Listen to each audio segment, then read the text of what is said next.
أعوذ بالله من الشيطان الرجيم. بسم الله الرحمن الرحيم. تبارك الذي نزل الفرقان على عبده ليكون للعالمين نذيرا. الذي له ملك السماوات والأرض ولم يتخذ ولدا ولم يكن له شريك في الملك وخلق كل شيء فقدره تقديرا. صدق اللہ العلی العظیم. شروع اللہ کے نام سے جو انتہائی مہربان ہمیشہ رحم فرمانے والا ہے. بڑی بابرکت ہے وہ ذات جس نے وقفے وقفے سے فرقان کو نازل کیا اپنے بندے پر تاکہ وہ ہو دنیا والوں کے لیے ڈرانے والا. وہی ذات ہے جس کے لیے آسمان و زمین کا اقتدار ہے اور اس نے نہیں بنایا کسی کو اپنی اولاد اور نہیں ہے کوئی شریک اس کے اقتدار میں. اسی نے ہر چیز کو پیدا کیا ہے اور ہر چیز کا اندازہ ٹھہرایا ہے جیسا کہ اندازہ ٹھہرانے کا حق ہے. یہ سورہ فرقان کی ابتدائی آیات ہیں جو میں نے ابھی آپ کے سامنے پڑھی. ترجمے سے بھی یہ بات آپ کے سامنے آ گئی ہوگی. فرقان سے مراد یہاں قرآن مجید ہے. صرف یہیں پر نہیں، قرآن میں دوسری جگہ بھی قرآن کو فرقان کہا گیا ہے. شہر رمضان الذی انزل فیہ القرآن ھدی للناس وبینات من الھدی والفرقان. رمضان کا وہ مہینہ ہے جس میں یہ نازل کیا گیا قرآن جو ہدایت نامہ ہے اور واضح دلیل ہے، ہدایت کی بھی اور فرقان کی بھی. قرآن مجید کو کہیں کتاب کہا گیا ہے اس لیے کہ لکھا ہوا ہے، کہیں ہدا کہا گیا ہے اس لیے کہ وہ رہنمائی کے لیے نازل ہوا ہے، کہیں ذکر کہا گیا ہے اس لیے کہ وہ یاد دہانی کرتا ہے. ویسے ہی قرآن کی صفت فرقان بھی ہے. اب فرقان کیوں کہا گیا؟ فرقان کے لفظی معنی آتے ہیں فرق کرنے والی. صحیح اور غلط میں فرق کو یہ بتاتی ہے، حق اور باطل کا تمیز سکھاتی ہے، اس لیے اسے فرقان کہا گیا ہے. ایسے ہی قرآن مجید کی بہت ساری صفات کا تذکرہ ہے، لیکن یہاں پر قرآن کی اس صفت کا تذکرہ ہے فرقان. سادہ لفظوں میں کہنا چاہیں تو جیسے سونار کے پاس سونا لے کے جاتے ہیں اور چیک کراتے ہیں تو وہ چیک کرنے کے لیے اس کے پاس ایک آلہ ہوتا ہے جسے کسوٹی کہتے ہیں، جس پہ وہ پرکھتا ہے، یا ایک طریقہ اس کا ہوتا ہے جس کے ذریعے وہ پرکھتا ہے. جس چیز کے ذریعے وہ پرکھتا ہے وہی چیز فرقان ہے. تو اللہ تعالیٰ نے جو قرآن مجید ہم کو دیا ہے، زندگی کے بہت سارے موڑ پہ معاملات میں ہمارے سامنے بھی یہ مسئلہ اٹھ کھڑا ہوتا ہے کہ ہم صحیح اور غلط میں کس بنیاد پہ فیصلہ کریں، کس چیز کے ذریعے فیصلہ کریں. تو یہ قرآن مجید وہی کسوٹی ہے، وہی میزان ہے، اسی پر تول کر کے فیصلہ کیا جائے گا کہ کیا صحیح ہے کیا غلط ہے. دنیا میں شرک بھی ہے، توحید بھی ہے، دونوں میں کیا صحیح ہے، کس بنیاد پہ فیصلہ کریں گے. دنیا میں بہت سارے مذاہب پائے جاتے ہیں کون سا مذہب صحیح ہے، کون سا مذہب غلط ہے، کس بنیاد پہ فیصلہ کریں گے؟ دنیا میں بہت ساری کتابیں پائی جاتی ہیں، کون سی کتاب صحیح ہے، کون سی کتاب غلط ہے، کس بنیاد پہ فیصلہ کریں گے؟ یہ اللہ تعالیٰ کی طرف سے جو ہمیں قرآن مجید ملا ہے، اس کی یہ حیثیت ہے کہ اس کی بتائے ہوئے طریقے کی بنیاد پہ فیصلہ کیا جائے کہ کیا صحیح ہے، کیا غلط ہے۔ ہم اور آپ تھوڑا اور سمجھنے کی کوشش کریں۔ دنیا تو یہ کہتی ہے کہ خرید و فروخت اور سود کا لین دین دونوں ایک جیسی چیز ہے، لیکن قرآن یہ کہتا ہے کہ نہیں، لین دین تجارت یہ حلال چیز ہے، معقول چیز ہے، صحیح چیز ہے، اور سود کا لین دین یا اس طرح سے آدان پردان کرنا یہ غلط چیز ہے۔ اور دنیا تجربے سے اب اس کو سمجھ رہی ہے، اور اللہ تعالیٰ نے اس قرآن کے ذریعے ہم کو پہلے بتا دیا۔ ایسے ہی زندگی کے مختلف معاملات میں قرآن چونکہ فرق بتاتا ہے، صحیح غلط کی تمیز بتاتا ہے، اس لیے اس کو فرقان کہا گیا ہے۔ ایسا ہوتا ہے کہ زندگی کے مختلف مواقع پر ایسی نوبت آ جاتی ہے کہ فیصلہ کرنا مشکل ہو جاتا ہے، کیا صحیح ہے کیا غلط ہے، لیکن قرآن یہ ملکہ اور بصیرت بھی پیدا کرتا ہے کہ ہم اس کی روشنی میں صحیح غلط کا فیصلہ کر سکیں۔ خلفائے راشدین میں دوسرے خلیفہ ہیں عمر فاروق۔ عمر رضی اللہ عنہ کو فاروق کا جو لقب ملا، کیوں ملا؟ فاروق کا مطلب ہوتا کیا ہے؟ یہی فرق کرنے والا، مبالغے کا صیغہ ہے، بہت زیادہ فرق کرنے کی صلاحیت آپ کے اندر تھی صحیح غلط کے درمیان، اور آپ کو یہ اعزاز حاصل ہے کہ آپ پہلے ہی اس فرق کو سمجھ جاتے تھے، اور قرآن مجید کی بہت ساری آیات آپ کی موافقت میں نازل ہوئی۔ بخاری کی روایت ہے، اللہ کے رسول کے پاس لوگ ملنے کے لیے آتے تھے، پردے کا بہت زیادہ اہتمام نہیں تھا، لیکن عمر رضی اللہ عنہ کو یہ گراں گزرتا تھا، اللہ کے رسول سے اس کا تذکرہ کیا، اور اسی کے بعد پردے کے احکامات نازل ہو گئے۔ ہم اور آپ جانتے ہیں عمر رضی اللہ عنہ کہ بہت سارے معاملات میں جو پہلے رائے تھی اسی کی تصدیق کی گئی، مثلا منافق کی نماز جنازہ پڑھانا چاہیے کہ نہیں پڑھانا چاہیے۔ جب رئیس المنافقین عبداللہ ابن ابی کا انتقال ہوا، اللہ کے رسول نماز جنازہ پڑھانے جا رہے تھے، عمر رضی اللہ عنہ نے پہلے ٹوکا کہ اس کا یہ کردار ہے، اس کی نماز جنازہ آپ کو نہیں پڑھانا چاہیے، آپ وقت کے رسول ہیں، کسی کے لیے مغفرت کر دیں گے، اللہ تعالیٰ اسے قبول کر لیتا ہے۔ لیکن اللہ کے رسول نرمی اور رحم دلی کی وجہ سے پڑھانا چاہتے تھے، پڑھایا۔ بعد میں قرآن میں یہ آیت نازل ہوئی کہ تم ایک بار اس کے لیے استغفار چاہو چاہے 70 بار چاہو، اللہ ایسے آدمی کو معاف کرنے والا نہیں۔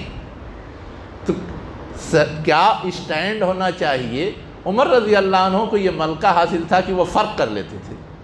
ویسے ہی جنگ بدر کے اندر جو بہت سارے قیدی آئے، ان کو مار دیا جائے یا ان کو فدیہ لے کے چھوڑ دیا جائے، اللہ کے رسول نے بہت سارے صحابہ سے مشورہ کیا۔ بیشتر صحابہ کی رائے یہ تھی کہ فدیہ لے کے چھوڑ دیا جائے، لیکن حضرت عمر رضی اللہ عنہ کی رائے یہ تھی کہ نہیں، یہ سب باطل کے لیڈران ہیں، ان کو ختم کرنا چاہیے تاکہ حق غالب آئے۔ اور بعد میں عمر رضی اللہ عنہ کی تائید ہی میں آیات نازل ہوئی۔ تو یہ جو ملکہ تھا، یہ جو صلاحیت تھی، یہ صلاحیت عمر رضی اللہ عنہ کے اندر زیادہ تھی، اس لیے آپ کو فاروق کہا گیا۔ ویسے ہی پہلی جنگ جو ہوئی ہے اس کو یوم الفرقان کہا جاتا ہے، جنگ بدر۔ کیوں کہا گیا؟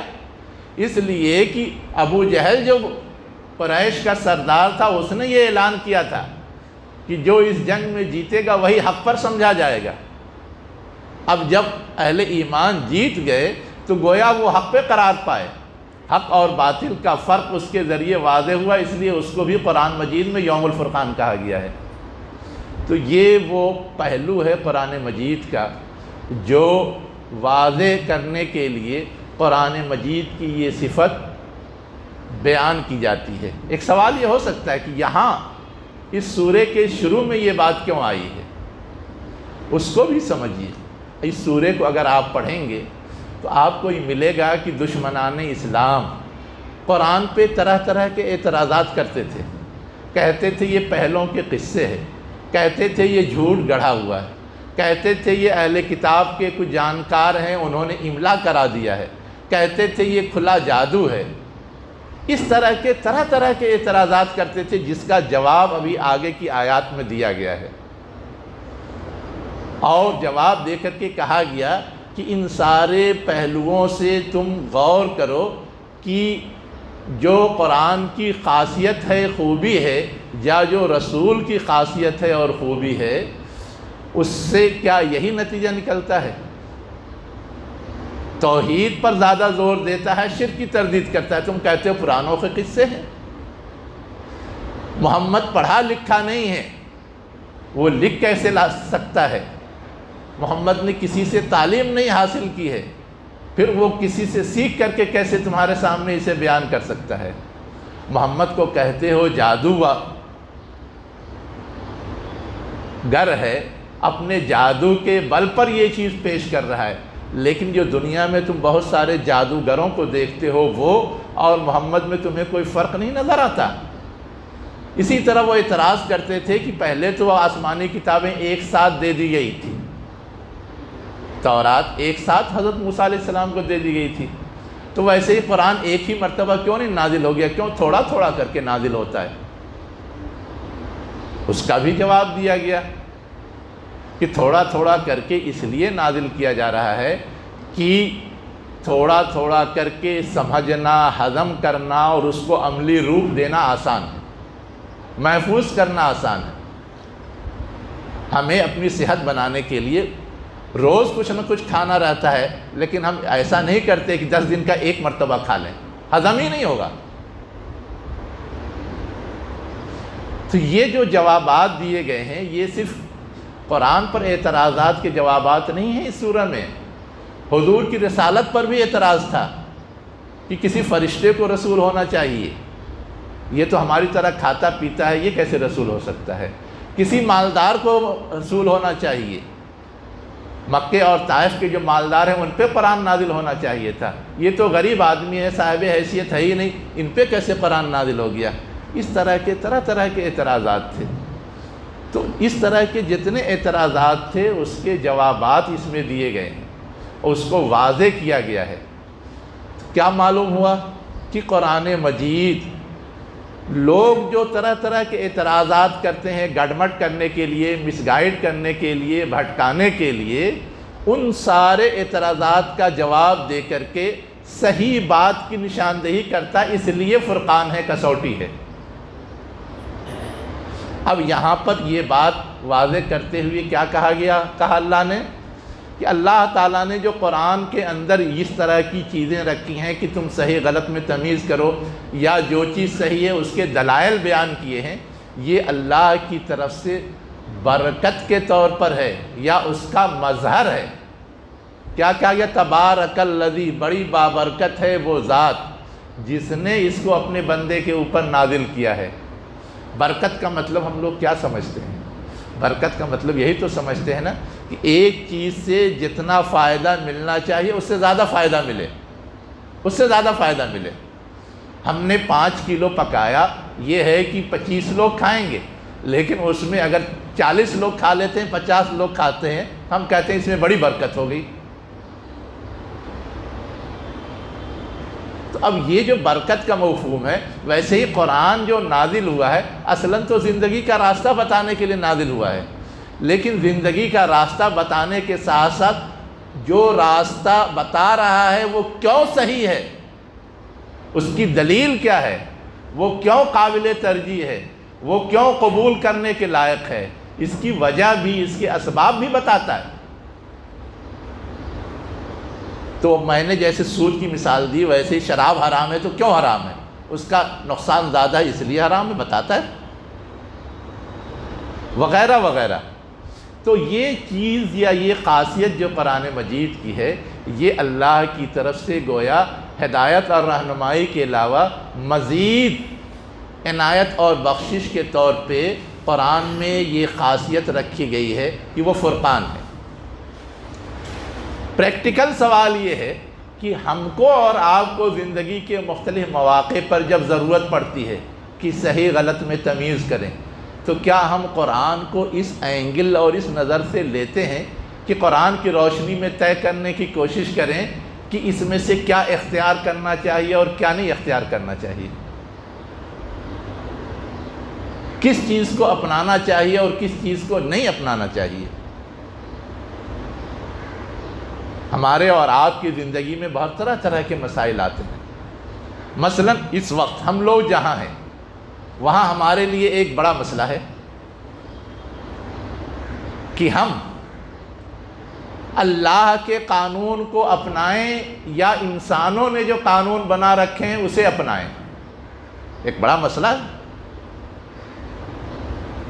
کس کو اپنائیں؟ اور اب تو ہمارے دشمن ایک اپنا مخصوص قانون منوانے کے چکر میں، منوسمرتی جس کو کہتے ہیں، کیا اس کو اپنایا جا سکتا ہے؟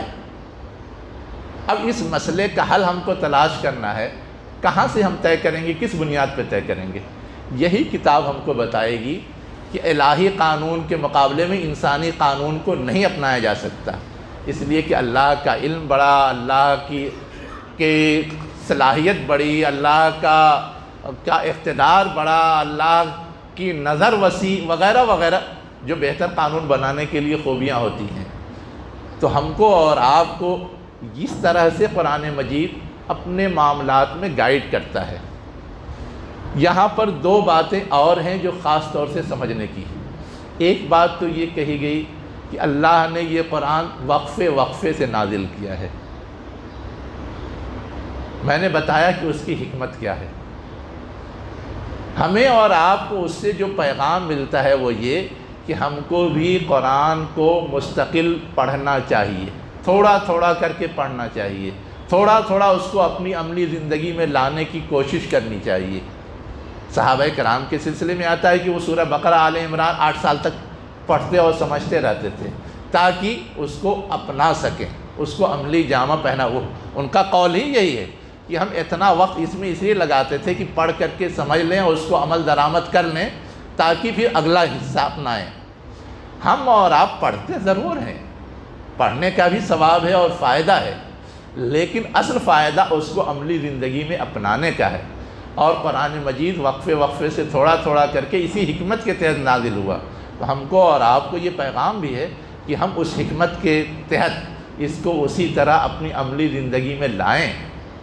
تیسری بات جو اس میں کہی گئی ہے وہ یہ کہی گئی ہے کہ اللہ نے اپنے بندے سے کون مراد ہے؟ حضور کی ذات پر یہ چیز نازل کی ہے۔ بندہ کیوں کہا؟ ایک سوال ہے۔ رسول بھی تو کہا جا سکتا تھا، آپ رسول تھے، صرف آپ کی حیثیت کو اجاگر کرنے کے لیے۔ پچھلی قومیں بگڑی کیوں؟ رسول کو رسول کی حیثیت میں باقی نہیں رکھا، خدا بنا ڈالا۔ عیسیٰ علیہ السلام رسول تھے نا، خدا بنا ڈالا۔ عزیر علیہ السلام رسول تھے نا، خدا بنا ڈالا۔ ملائکہ اللہ کے پیغامبر مختلف کام کے لیے وہ ڈپیوٹ ہوتے ہیں، ان کو بھی خدا بنا ڈالا۔ تو جو ذات جس حیثیت میں ہے اس کو اسی حیثیت میں رکھنا ہے، اسی حیثیت کے لحاظ سے اس کے ساتھ ہمارا تعلق ہوگا۔ ایسا نہیں کہ اس کی حیثیت ہم گھٹا دیں یا بڑھا دیں۔ دشمنان اسلام تو گھٹانے کے چکر میں رہتے ہیں، حضور کی ذات پہ کیچڑ اچھالتے ہیں، کیوں؟ گستاخیاں کرتے ہیں، کیوں؟ تاکہ آپ کی حیثیت گھٹا دیں۔ اور جو لوگ غلو میں مبتلا ہوتے ہیں وہ آپ کی حیثیت بڑھانے کے چکر میں رہتے ہیں کہ کہ گویا آپ صلی اللہ علیہ وسلم اللہ کی ذات دونوں برابر ہیں، حالانکہ اللہ کی ذات تو برابر نہیں ہے۔ تو آپ کی جو حیثیت ہے بندے کی، اسی حیثیت میں ہمارا ان سے تعلق اور ربط ہونا چاہیے۔ اسے گھٹائیں یہ بھی غلط، اسے بڑھائیں یہ بھی غلط۔ ایک تیسری بات جو اس میں اور بتائی گئی کہ اللہ نے یہ جو فرقان نازل کیا ہے یہ کس کے لیے ہے؟ لِيَكُونَ لِلْعَالَمِينَ نَذِيرًا۔ یہ نہیں کہا گیا کہ مومنین کے لیے صرف ہے، یہ نہیں کہا گیا کہ صرف انسانوں کے لیے ہے۔ عالم کا مطلب ہم لوگ کیا جانتے ہیں؟ الحمدللہ رب العالمین، تمام تعریف اللہ کے لیے جو عالمین کا رب ہے۔ عالم سے مراد صرف انسان کا رب ہے، حیوان کا رب نہیں ہے، جنوں کا رب نہیں ہے، کائنات کے اندر جتنی مخلوقات پائی جاتی ہیں اس کا رب نہیں ہے، سب کا رب ہے۔ تو ویسے ہی یہ قرآن جو فرقان کی شکل میں آیا ہے، للعالمین سب کے لیے آیا ہے۔ اسی قرآن میں اشارہ موجود ہے کہ یہ قرآن جب جنہوں نے سنا تو انہوں نے بھی اس کو قبول کیا اور اس پہ ایمان لائے، اسی قرآن میں موجود ہے۔ ان کے لیے بھی یہ ہدایت نامہ ہے، ان کو بھی یہ چیز بھلی اور مفید اور فائدہ مند لگتی، انہوں نے ایکسیپٹ کیا۔ تو ان کو لگ سکتی ہے، سب کو لگ سکتی ہے، تو ہم کو تو بدرجہ اولیٰ لگنی چاہیے۔ تو قرآن کا جو پیغام ہے یہ محدود نہیں ہے صرف مسلمانوں کے لیے، کفار کے لیے، مشرکین کے لیے، دوسری مخلوقات کے لیے، سب کے لیے ہے۔ تو قرآن کی یہ جو افادیت ہے، اس افادیت کا تقاضا یہ ہے کہ ہم اور آپ اس کو ہر ایک تک پہنچائیں، ہر ایک کو اس کی روشنی میں صحیح راہ سجھائیں۔ صحیح راہ سجھانے کے لیے ایک لفظ آیا ہے نذیر۔ نذیر کا مطلب ہوتا ہے ڈرانے والا۔ کس چیز سے ڈرانے والا؟ برے نتائج سے، نقصان سے۔ قرآن کا بھی یہ مقام ہے، رسول کا بھی یہ مقام ہے۔ جگہ جگہ قرآن میں کہا گیا کہ رسول بشیر، بشارت دینے والا بھی ہے اور ڈرانے والا بھی ہے۔ اچھا کریں تو بہترین نتیجے کی خوشخبری دیتا ہے، برا کریں تو انجام سے ڈراتا ہے۔ ہم اور آپ بھی کیا قرآن کے ذریعے لوگوں کو برے نتائج سے ڈراتے ہیں؟ برے نتائج کا مطلب صرف دنیا میں نہیں کہ اگر قرآن کو نہیں اپنائیں گے تو دنیا برباد ہو جائے گی، قرآن کو نہیں اپنائیں گے تو عاقبت بھی برباد ہوگی، آخرت بھی برباد ہوگی۔ یہ چیز سمجھانا ہے۔ اب یہ چیز سمجھانے کا مطلب یہ ہے کہ ہمارے گفتگو میں، ہماری بات میں دنیا کی کامیابی کے ساتھ ساتھ آخرت کی کامیابی کا بھی پہلو ہونا چاہیے۔ ہم دونوں نتائج سے ان کو آگاہ کریں۔ اب آگے جو سب سے بیسک مسئلہ ہے دوسری آیت کے اندر اس کو واضح کیا گیا ہے۔ سب سے اہم مسئلہ کیا ہے؟ توحید۔ کسی کو معبود مانا جائے تو کس بنیاد پر، کیوں اس کو معبود بنانا قابل ترجیح ہے؟ تو یہاں اللہ کے حوالے سے 3 باتوں کی طرف اشارہ دیا گیا ہے کہ 3 خوبیاں اس ذات کی ایسی ہے کہ اس کی وجہ سے وہی معبود بننے کے لائق ہے، اور دنیا کے اندر کسی کے اندر وہ خوبی نہیں پائی جاتی۔ پہلی خوبی کیا ہے؟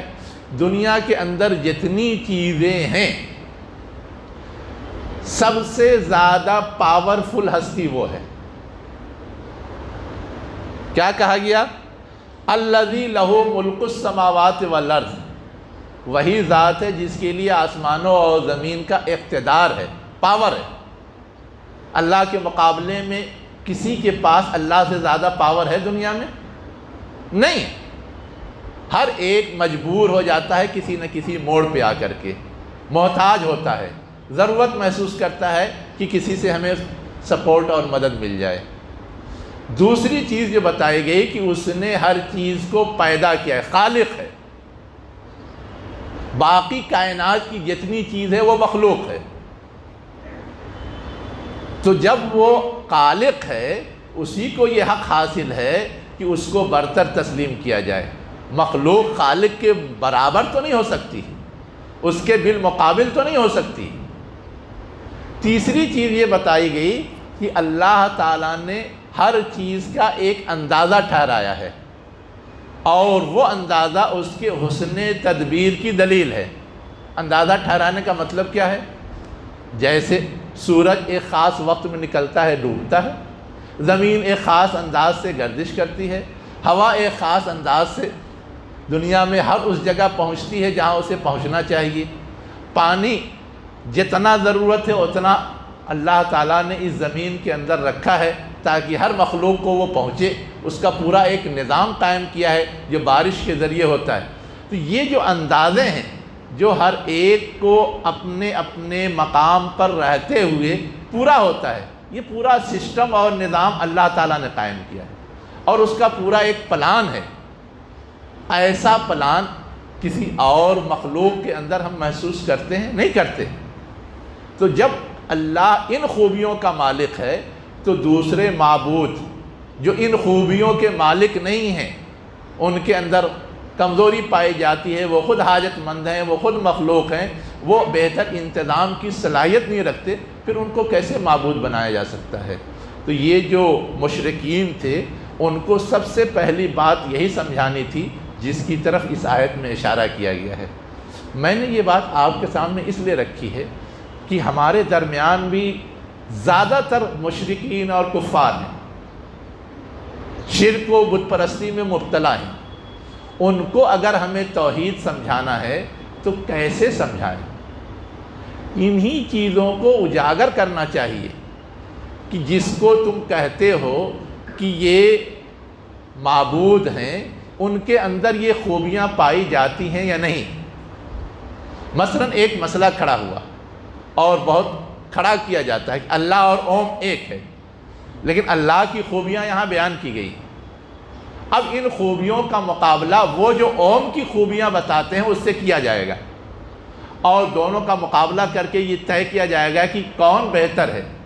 اوم کے حوالے سے وہ جو کچھ کہتے ہیں اس میں دو کمزوریاں تو پائی جاتی ہیں۔ ایک تو یہ کہ اوم پاورفل نہیں ہے۔ اوم کے مفہوم میں خود ان کی ڈکشنری کے اندر یہ لکھا ہوا ہے جس کو کسی نے قوت اور طاقت عطا کی ہو، گویا اپنا پاور اس کے پاس نہیں ہے۔ ویسے ہی اوم کے حوالے سے جو دوسرا تصور ان کے یہاں پایا جاتا ہے کہ وہ مخلوق ہے، خالق نہیں ہے۔ اب وہ اس تصور توحید سے تو ٹکراتا ہے، پھر ہم کیسے برابر کہہ سکتے ہیں یا اپنا سکتے ہیں؟ پھر اور جو دوسری تفصیلات ہیں اس کی روشنی میں ہمیں اس انداز سے تقابل کر کے بتانا چاہیے تو شاید سامنے والے آسانی سے سمجھ جائیں۔ اسی لیے یہ کہا جاتا ہے کہ جس طرح ہم اسلام کو سمجھنے کی کوشش کرتے ہیں، جو دوسرے مذاہب ہیں ان کو بھی سمجھنے کی کوشش کرنی چاہیے تاکہ ہم صحیح انداز سے دعوت کا کام کر سکیں اور اللہ کا پیغام پہنچا سکیں۔ قرآن پہ بھی اگر ہم باریکی سے غور و فکر کریں اور سمجھنے کی کوشش کریں تو بھی یہ صلاحیت اور ملکہ ایک درجے میں حاصل ہو سکتا ہے۔ یہ اشارات اسی کام کے ہیں، اس لیے بھی اسے فرقان کہا گیا ہے۔ اللہ مجھے بھی اس کی توفیق دے، آپ کو بھی اس کی توفیق دے۔ اقول قولی ھذا واستغفر اللہ لی ولکم اجمعین برحمتک یا ارحم الراحمین۔